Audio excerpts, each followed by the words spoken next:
آپ کے سامنے براق حاضر ہے، براق حاضر ہے۔ میں صرف اس امت کی بات کرنا چاہتا ہوں، براق حاضر ہے۔ میرے آقا نے جب براق کو دیکھا آنکھوں میں آنسو آ جاتے ہیں۔ جبریل عرض کرتے ہیں یا رسول اللہ آج تو خوشی کی رات ہے، سارے فرشتے آپ کے انتظار میں کھڑے ہیں، آپ کے استقبال میں کھڑے ہیں، براق آپ کے لیے آ گیا ہے، سواری آپ کے لیے کھڑی ہے۔ یہ رونا سمجھ میں نہیں آیا۔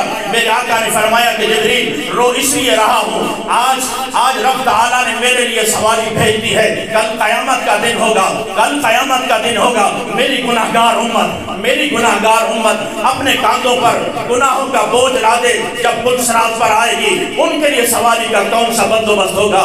یا رسول اللہ صلی اللہ تعالیٰ علیہ وسلم، قربان آپ کی اس محبت پر، قربان آپ کے اس انداز پر، آج امت کو حضور کی شریعت یاد نہیں ہے، آج امت کو حضور کی سنت بڑی مشکل نظر آتی ہے، حضور کا طریقہ بڑا مشکل نظر آتا ہے۔ لیکن قربان جاؤں، کل قیامت کا دن ہوگا جب رسول اللہ نے ہمیں معراج کی رات بھی یاد کیا ہے۔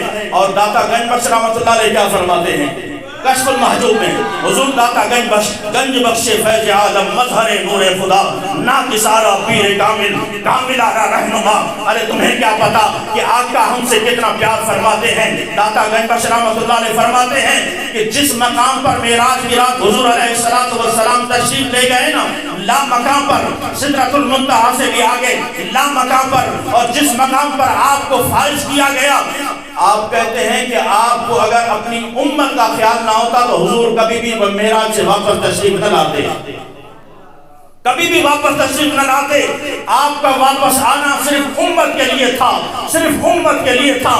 وہ امت جو آج شریعت کو بوجھ سمجھتی ہے، وہ امت جو آج سنت کو بوجھ سمجھتی ہے، وہ امت جو آج حضور کے دین کو بوجھ سمجھتی ہے، وہ امت جو حضور صلی اللہ تعالیٰ علیہ وسلم کے طریقے کو بوجھ سمجھتی ہے، ذرا بتائیے نا قبر میں حضور صلی اللہ تعالیٰ علیہ وسلم کو ہم کیا جواب دیں گے؟ تو وہاں سے حضور کا واپس آنا صرف ہمارے لیے تھا۔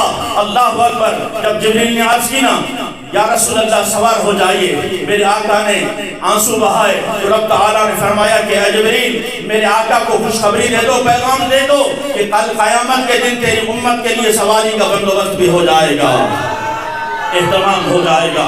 اللہ تبارک و تعالی ہمیں حضور صلی اللہ تعالی علیہ وسلم سے سچی محبت نصیب فرمائے۔